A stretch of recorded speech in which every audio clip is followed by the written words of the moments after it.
But Vice President Kamala Harris replaced President Biden in the race for president. She's maintained a slight lead in the polls over former President Donald Trump, but it's nothing outside of the margin of error. The latest national poll averages from 538 show Harris a mere 2.7 points up, meaning statistically it's still anyone's race. And then, of course, there are the swing states. Our friend Luke Ball is the CEO of Mason Borough Strategies. He used to work in Congress. He's up late with me tonight here on the Final Five, taking some time off from doing the Great American Novel on that typewriter behind you, right?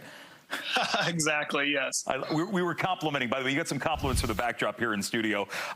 It's been a while since we've had you in here. I want to get your take right now because this race certainly has changed, but it is still an extremely tight race. I want you to tell me why you believe former President Trump is still showing some strength in these numbers here.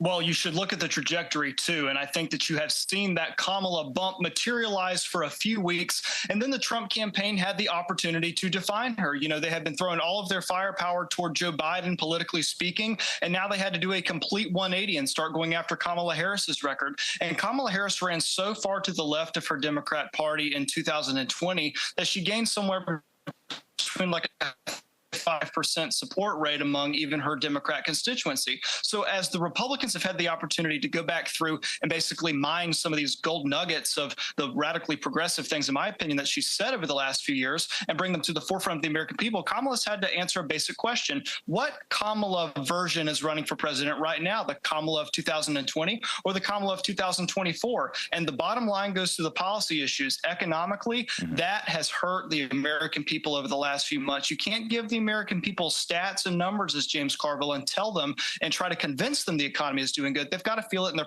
pocketbooks and their hearts, and they just simply don't feel that right now. And that was one of the more effective ads, I think, that the Trump campaign did put out, was really showing her praising the Bidenomics, so to speak, plan in terms of what people should be seeing from their vantage point. But you're right, feeling it and seeing it are two different things.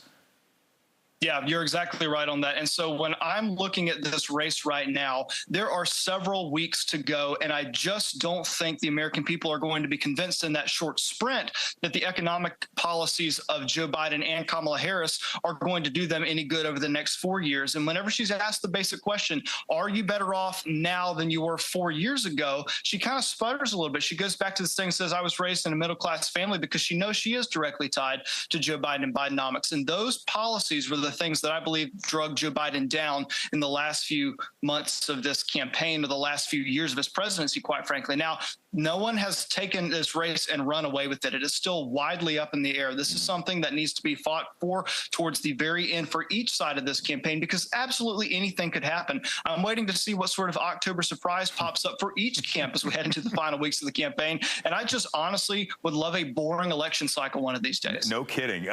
When you mentioned the economy, that's certainly top of mind for a lot of people. Democrats have banked on a lot of these social issues being their bread and butter. And we saw the midterms, you know, the effects of Roe blunted what should have been bigger losses for Democrats in a midterm election. You know, do we think that those people are fully spoken for, or is there still the possibility that, you know, there are people who are looking at maybe some of the things that J.D. Vance has said, that maybe they're worried about reproductive rights and things like that? Is that still a concern for Republicans, or is that sort of over and done with the bump that you talked about?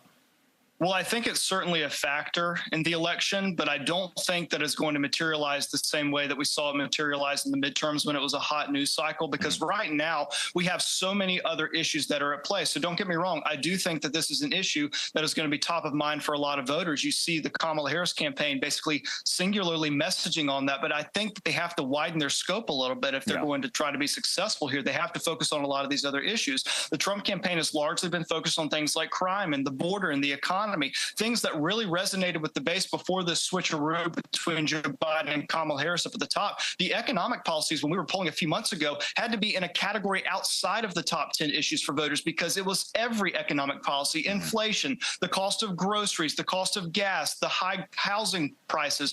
All of that resonated at the top of the ticket. So a lot of these polls had to split that issue. When you start to look at the top main issues, I think that the Kamala Harris campaign would need to open their scope a little bit instead of banking singularly on that issue. Luke, we talked about swing states. You're a North Carolinian. That is one state that it has been traditionally tight in recent years, but Republicans have prevailed. There has been a lot of talk over the last couple of days about the Republican nominee for governor, Mark Robinson, a CNN report making some allegations against things he may have said online. Is that something to be concerned with if you're backing Trump, but maybe not concerned about or not in favor of Robinson, or is that something that's going to wash out too?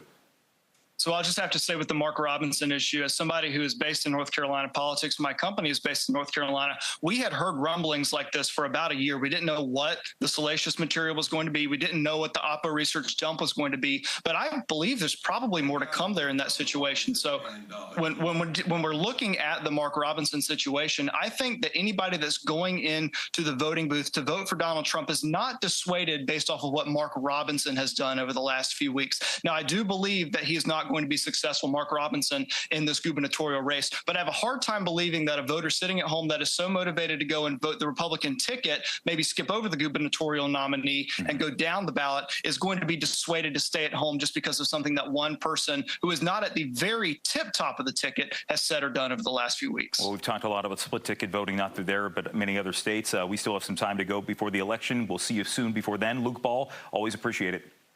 Thanks, Jim. And our Final Five is back after this.